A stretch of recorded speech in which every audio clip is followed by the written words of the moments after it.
ভাই আমি আর বাঁচতে চাই না, আমি সুইসাইড করবো জানিস। এর মাঝখানে 2 দিন ট্রাই করছি, পারি নাই। আরে ভাই মরবি তো, মরার আগে একটু ট্রায়ালটা তো দে। এই হচ্ছে আজকের কথা। তো নমস্কার বন্ধুরা, আমি মন্ডলায়তের ধরনের ভবতোষ মন্ডল কথা বলছি আপনাদের সঙ্গে। আজকের বিষয়টা একটা নর্মাল বিষয়, কিন্তু এই নর্মাল বিষয়ে মারাত্মক হতে পারত। তো সেইখানে দাঁড়ায় এই বিষয়টা আপনাদের সঙ্গে শেয়ার না করলে মনে হয় নিজেরই অনেক জায়গায় অনেক কিছু ভুলভ্রান্তি হয়ে যাবে, তাই শেয়ার করা। তো অন্যান্য দিনের মতো আমি আজকেও লাইনে গেছিলাম। লাইনে যাওয়ার পর একটা বন্ধু, যার সঙ্গে আমার এর আগের থেকে ব্যবসা বাণিজ্যে মালপত্র দিই, খুব ভালো পরিচয়। তো সেই পরিচয়ের মাঝখানে বন্ধুর কাছে আজকে একটা মালের টাকা চাইলাম। টাকা চাওয়ার পরে ওর সঙ্গে আমার আধা ঘন্টা প্রায় কথা হলো। কথার মাঝখানে কথা কি, বন্ধুর কথা হচ্ছে, ভাই করোনাতে এতটা ড্যামেজে পড়ি নেই, যখন টাকা পাল্টাইলো তখন এতটা ড্যামেজে পড়ি নেই যতটা এখন পড়ছি। চারপাশে লোন এমনভাবে চাকায় ধরছে, টাকা পয়সার এমন একটা আর্থিক সংকট আসছে, এই সময় এই সংকটে আর বাইচে থাকতে পারছি না, কিস্তির জ্বালা। তো লোকটা সুইসাইড করার অ্যাটেম্প নেওয়ার চিন্তা ভাবনা বলে মাঝে মধ্যে 2-4 দিন করে ফেলাচ্ছে। তো এই চিন্তা ভাবনার পরে এখন আমি কি বলবো কি না বলবো বলার কোনো ভাষা বুঝতে পারছি না। তোর সঙ্গে মোটামুটি আধা ঘন্টা সময় কথা হলো। এই কথাটা কি হইলো, ও টাকা নিচ্ছে, মাল নিচ্ছে, টাকা দিবে, টাকা দিতে পারতেছে না।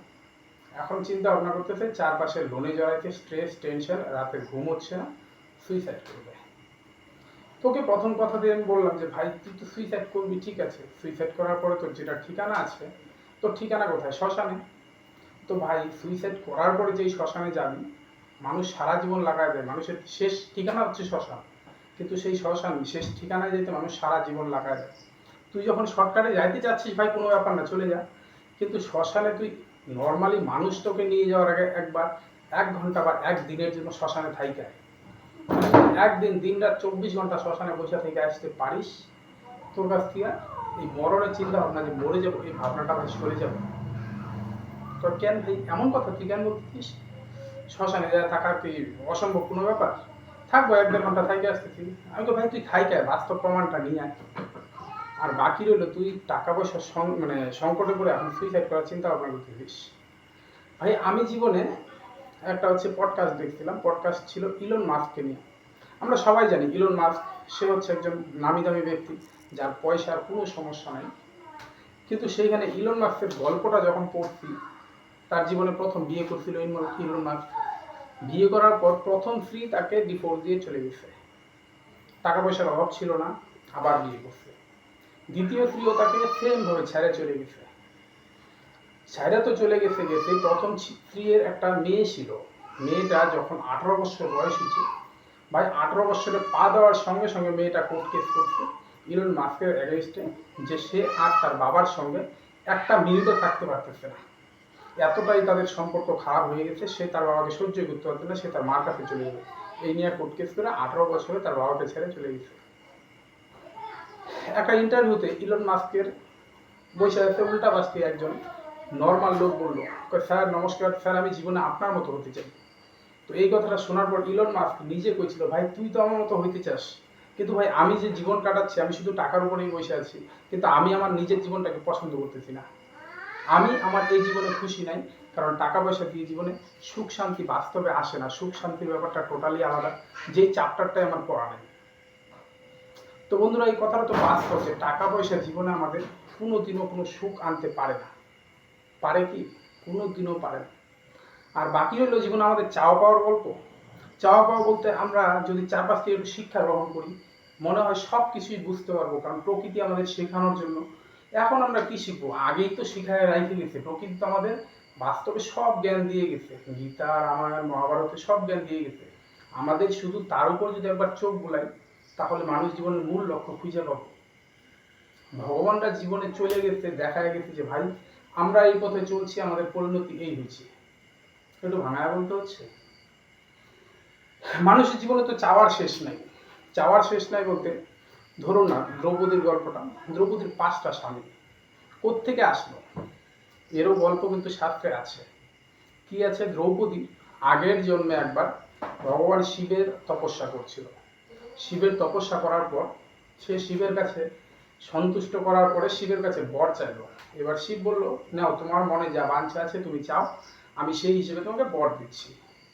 দ্রৌপদী অনেক ভাবনা চিন্তার পরে, সেই জীবনটাও তার মেয়ে জীবন ছিল, অনেক ভাবনা চিন্তার পরে বলল, মহাদেব আমার এই জীবনে তো সম্ভব না, এর পরের জীবনে যদি সম্ভব হয় আমাকে একটা বর দিবা, একটা বর বলতে একটা স্বামী দিবা, যে স্বামীর মধ্যে গুণ থাকতে হবে। কি কি গুণ?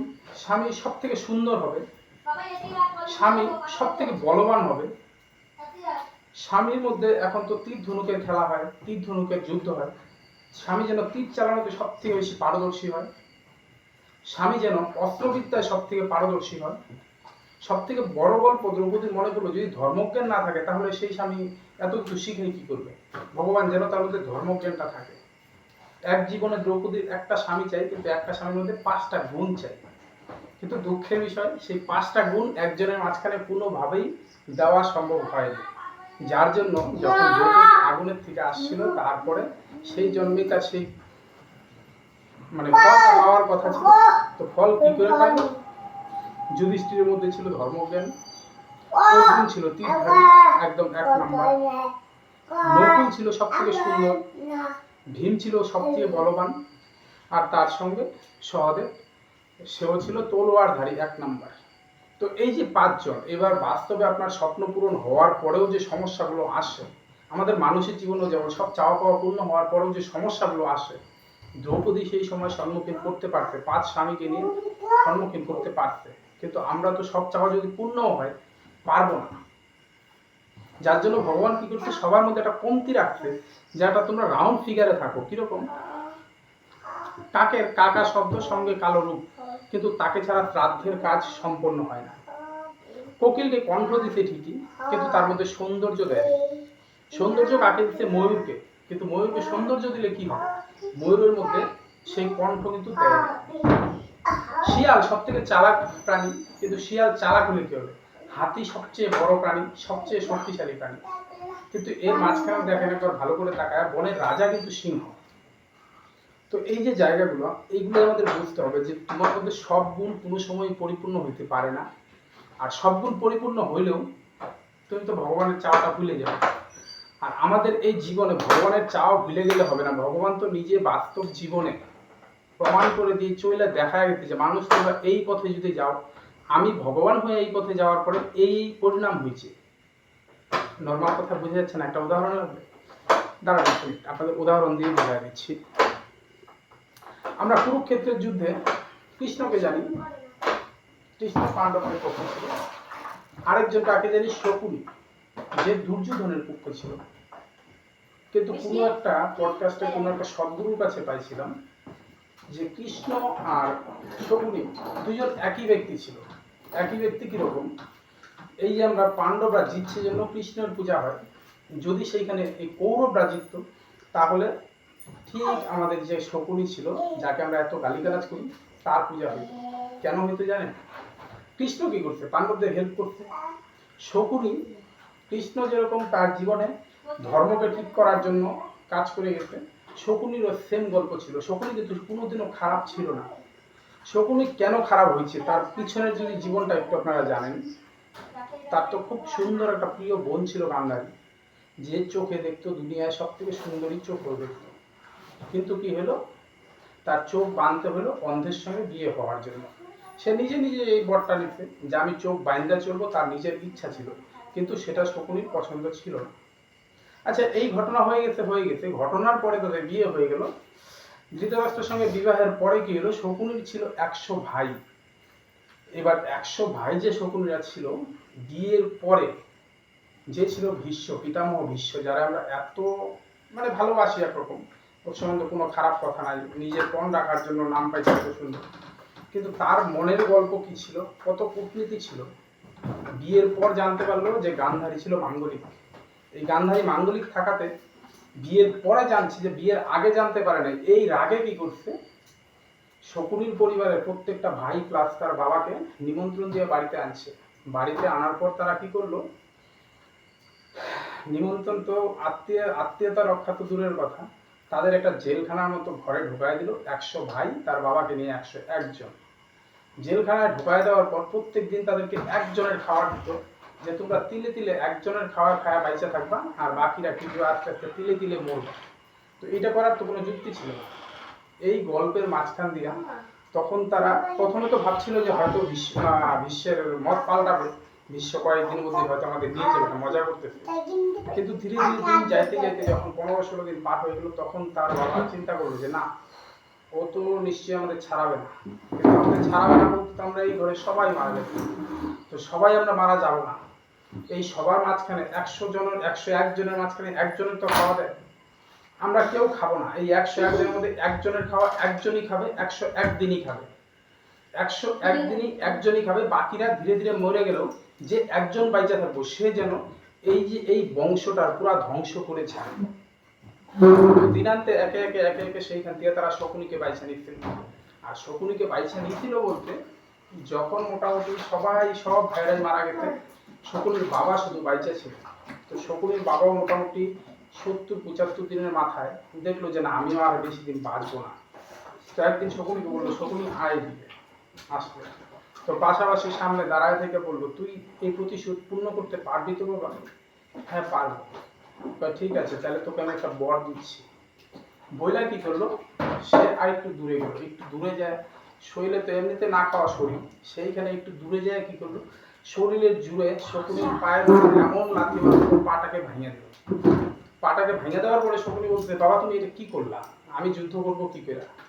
দেখ, সারা জীবন যেন তুই এই খুঁড়ায় খুঁড়ায় চলিস, আর তোর প্রত্যেকটা চলার মধ্যে যেন আমাদের কথা, আমাদের প্রতিশোধের কথা তোর মনে থাকে, এই জন্য তোর পাটাকে আমি ভেঙে দিলাম। শেষে আমি যেদিন মারা যাব, আমার যে বজ্র হবে, আমার যে হাড় হবে, এই হাড় দিয়ে তুই একটা পাশা বানাইস, যেই পাশা তোর সারা জীবন কাজে লাগবে, আমার আশীর্বাদ হিসেবে থাকবে। সেই পাশা দিয়েই কিন্তু শকুনি শেষ পর্যন্ত মানে পাণ্ডবদের প্রত্যেকটা জায়গায় হারায় গেছে, এই বংশটাকে পুরো ধ্বংস করে। কিন্তু কৃষ্ণের খেলা তো সবচেয়ে উপরে, সেইখানে বলার কিছু নাই। কিন্তু শকুনিও কোনোদিন খারাপ ছিল না।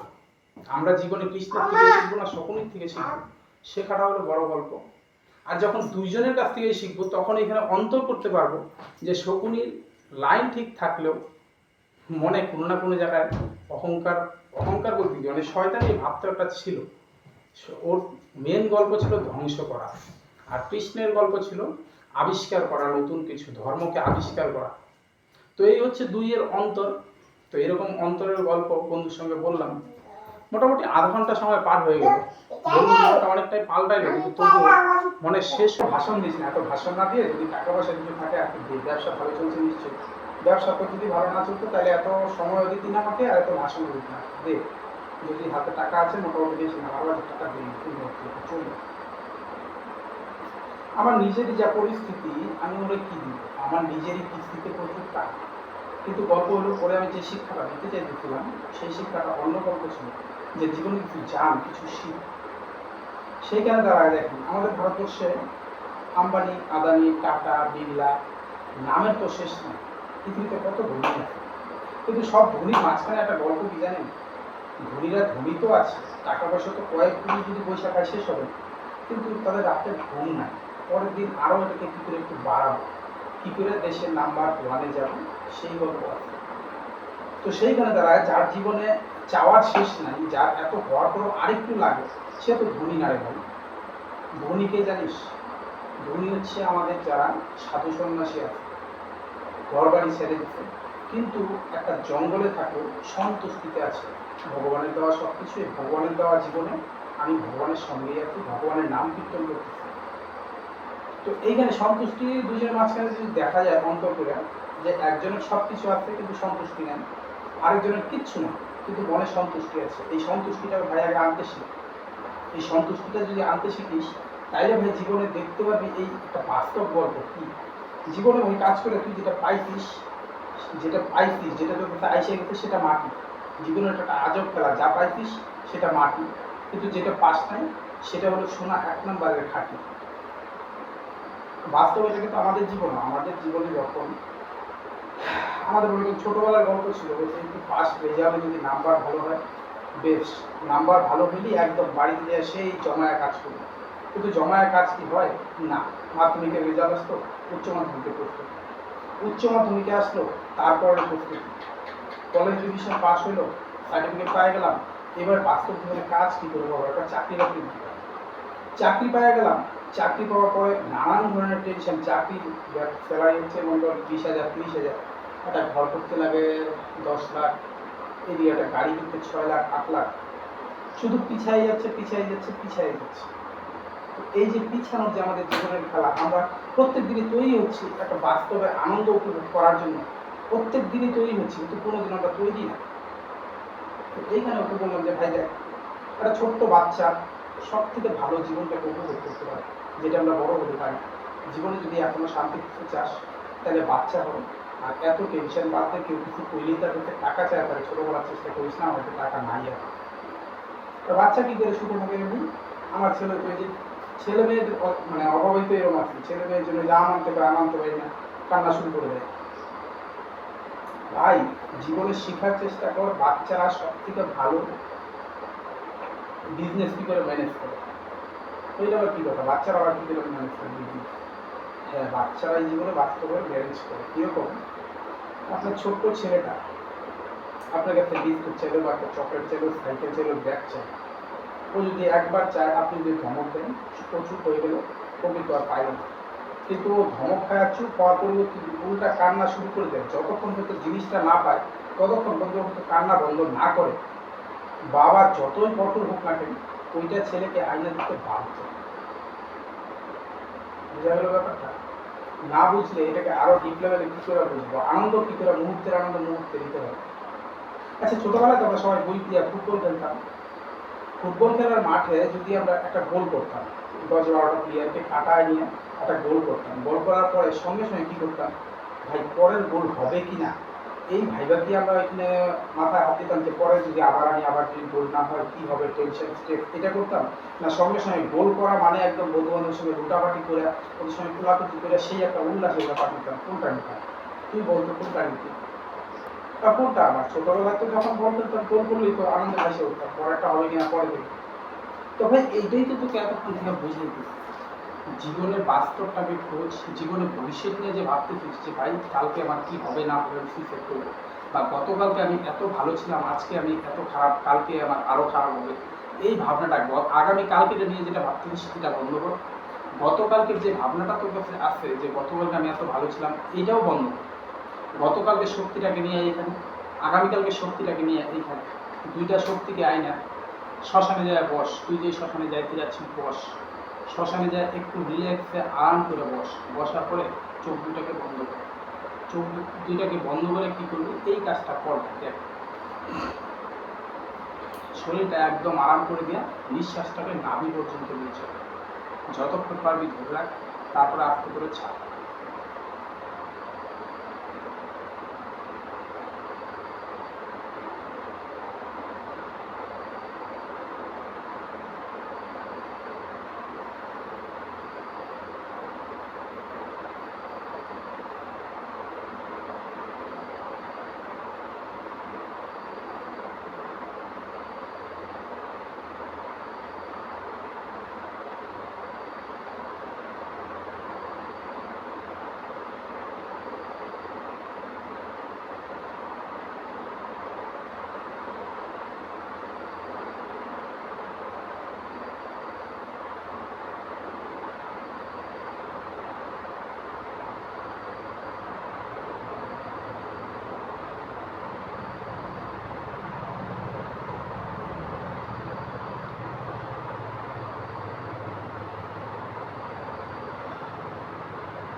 ভাই শ্মশানে বসে বেশি না 3 থেকে 5 বার সর্বোচ্চ নিয়ে চল, ধরে রাখ, যতক্ষণ পারিস, মুখ দিয়ে ছাড়, বুকের ভিতরে হার্টবিটটা দেখবি সবসময় পুরো ধকপক করতেছে।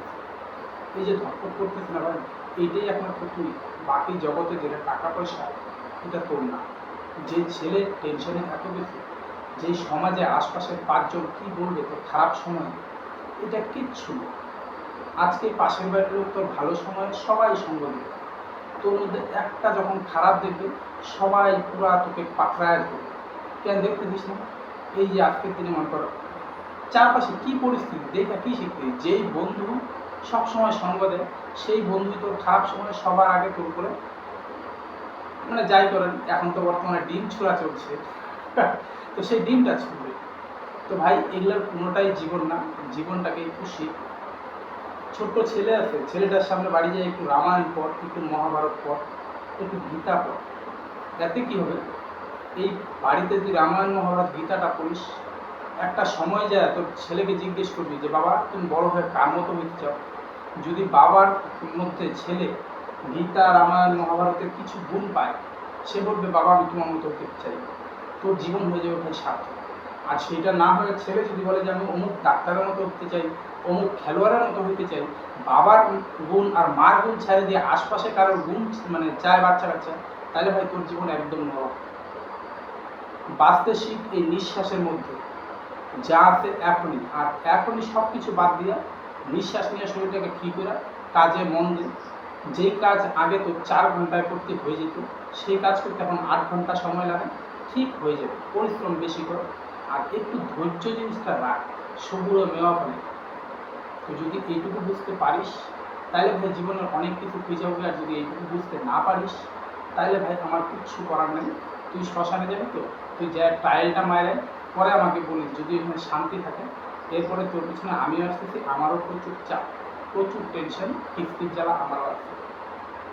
তো এই গল্পের মধ্য দিয়ে আজকের কথাবার্তা শেষ হয়েছে। তো বন্ধু সাথে অনেকটাই বুঝতে পারলো বলতে জানি না কতটুকু ধরে রাখতে পারবে। কেননা আমরা তো সকালে উঠে রাস্তা হাঁটলে বা সকালে ঘুম থেকে উঠলে শরীর ভালো হয়, এটা প্রত্যেকেই জানি। সকালে উঠে হাঁটার জন্য আমাদের ভালো জুতা, ভালো প্যান্ট, জামা এগুলোর দরকার নেই। নর্মালি গামছা পরেও সকালে উঠে হাঁটা যায় যদি কারোর ইচ্ছা হয়। কিন্তু আমরা সকালে উঠি না, জানি শরীর ভালো হয় কিন্তু মানি না। তো আমার বন্ধুকে আজকে যতটা পারতে আমি আমার ছোট্ট জ্ঞানের থেকে জানাইছি, এখন বাকি কতটা মানবে সেটা ওর কাছে, যদি মানে আশা করি ভালো হবে। তো সঙ্গে দেশবাসী, এই মুহূর্তে আপনারা প্রত্যেকেই একটা স্ট্রেস টেনশনের মধ্যে দিয়ে যাচ্ছেন জানি, কেননা আমার নিজের বাস্তব দেখতেছি। একটা পান দোকানি থেকে শুরু করে যে কোনো একটা বড় দোকানি, একটা বড় বিজনেসম্যান, সবারই একই রকমের টাকা নাই, ব্যবসা চলছে না, ব্যবসা না চললে করবো। খারাপ সময় এর আগেও আসছে, খারাপ সময় এর আগেও আসছে, আবার বর্তমানেও খারাপ সময় আসে। কিন্তু খারাপ সময় কখন? 5 বছরে একবার আসে, 2-3 মাসের জন্য আসে। এই খারাপ সময়ের পরে ভালো সময় আসবে। এই সময়টুকু যদি ধৈর্য ধরতে মানুষ না পারে, আমরা যদি ধৈর্য ধরতে না পারি, তাহলে কিছু করার নেই। আর ভগবান খারাপ সময়ের মাঝখান দিয়ে একমাত্র মানুষকে সময় দেয় কিছু শেখার, কিছু জানার। ভাই আজকে আমাদের ব্যবসা বাণিজ্য ভালো না, ব্যবসার ওই জায়গায় সময় না দিয়ে বাড়িতে আসি, একটু গীতা রামায়ণ মহাভারত নিয়ে পড়ি, বসি, তাহলে সেইখান থেকে জানতে পারবো যে রামের জীবনে কী ছিল। জীবনে কিচ্ছু ছিল না, পরের দিন পাওয়ার কথা ছিল রাজ সিংহাসন, কপালে আসলো কি বন, চলে গেল বনে। কোনো অসুবিধা নাই, একবারও ঘুরা বলে নাই আমি বনে কেন যাবো। আর আজকালকার দিনে মা বাবা যদি ছেলেকে বলে যা বাড়ি ছেড়ে একটু তুই বাইরে হয়ে যা, ছেলে কিন্তু উল্টা দাঁড়াবে, কেন আমি বাড়ি ছেড়ে কেন যাবো, কোর্ট কেস হয়ে যাবে, এই বাড়িটা খালি তোমার না, তোমার ঠাকুরদা তোমার করে এই বাড়ি আমার হবে, কোর্ট কেস হয়ে যাবে। রামের মতো যদি কথা ছেড়ে আমরা বনে যেতে পারি, তাহলে জীবনে হবো রাম। তার থেকেও বড় গল্প, হনুমানের কাছ থেকে যদি শিক্ষা না নেই যে পরোপকার কী করে করতে হয়, তাহলে জীবনের শিক্ষাটা কিন্তু আরও অসম্পূর্ণ থাকবে। রামের জীবনে রাম ছিল ভগবান, কিন্তু তার থেকে বেশি পূজা হয় হনুমানের। তো এই জীবনের শিক্ষার শেষ নেই। তো আপনাদের কাছেও প্রার্থনা, আপনারাও যে যতই টাকা পয়সা ইনকাম করেন, স্ট্রেস টেনশনে যখনই করবেন, কিন্তু গীতা রামায়ণ মহাভারত, যার মধ্যে আমাদের পুরাণ পৃথিবী আছে, যারা আমরা ওল্ড বলে ছেড়ে দিই, সেই ওল্ডই কিন্তু গোল্ড। তার সঙ্গে একটা কথা জেনে রাখেন, যেটা না জানালে না হয়, আমি ভারতের প্রাচীনতম চিকিৎসা মানে আয়ুর্বেদিক চিকিৎসা করতেছি, বর্তমানে লোকজনকে ভালো করতেছি। তো এই পরিচয়ের সঙ্গে বর্তমানে একটা খুব তাড়াতাড়ি 8-2 মাস বাকি আছে, নিউট্রিশনিস্ট ভগতোষ মণ্ডল, এই নামটাও আসবে। কিন্তু আমি আয়ুর্বেদিক বলি আর নিউট্রিশনিস্ট বলি, চিকিৎসা করতে আমার 4টা জিনিস লাগতেছে। আপনার সুস্থ দেহ, সুস্থ মন, আপনার সুস্থ খাদ্য, সুস্থ পরিবেশ। এই 4টা জিনিস যদি আপনার ঠিক না থাকে, তাহলে আপনার শরীর কোনোদিনও ঠিক হবে না। আয়ুর্বেদে বায়ু পিত্ত কফকে ব্যালেন্স করার কথা বলছি। 3টা জিনিস একমাত্র উল্টাপাল্টা খাদ্যের থেকে খারাপ হয়। খাদ্যাভ্যাস যদি ঠিক থাকে, তাহলে এই 3টা জিনিস ব্যালেন্সে থাকে, একটা শরীর ভালো থাকে। এখনকার বর্তমান সময়ে আমাদের এই 3টা জিনিসের সঙ্গে পরিবেশটা সুস্থ রাখা সব থেকে বড় গল্প। কেননা আশপাশে সারাদিন আপনি স্ট্রেস টেনশনের মধ্যে আছেন, আপনি যতই ভালো খান আপনার শরীর ভালো হবে না।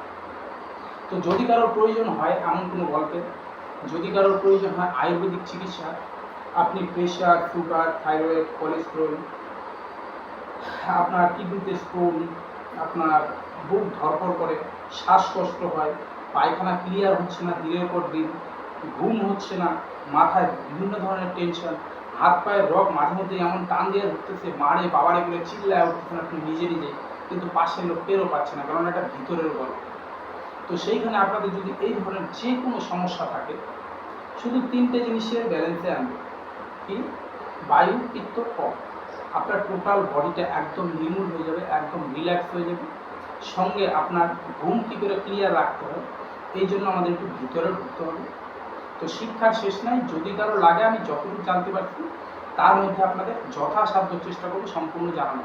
আর আমার কাছে যেসব রোগীরা বর্তমানে আছে প্রত্যেকেই ভালো আছে, ওদের শরীরে কতটা সুস্থতা আছে জানি না, কিন্তু ওদের মনে সুস্থতা আছে, ওদের খাওয়া দাওয়া ঠিক আছে, পায়খানা ক্লিয়ার আছে, ঘুম ক্লিয়ার আছে। বাকি দেহের গল্প ওজনের 19-20, এই ওজনের 19-20 করতে গেলে তখন প্রচুর পরিশ্রম কিছু করতে হবে, যেটা আমরা করতে পাই না, সময় পাই না, একটাই বাহানা দেয়। মানুষ যদি কোনো কিছু চায় সেটা শেষ করতে পারে, কিন্তু আচ্ছা ঘটনা হচ্ছে ভিডিওটা অনেক লম্বা হয়ে যাচ্ছে, আজকে এখানেই ছাড়ছি। তো নমস্কার, সবাই ভালো থাকেন, আবার দেখা হবে আরেকটা ভিডিওতে। যদি এমন কোনো পরিস্থিতি হয় তাইলেই ভিডিও বানাবো, না হলে আজকালকার দিনে একটু শিক্ষা আছে তো ভিডিও বানানোর সময়টা কম পাচ্ছি। আমাকে সকলেই যদি কোনো ভুল ত্রুটি হয়ে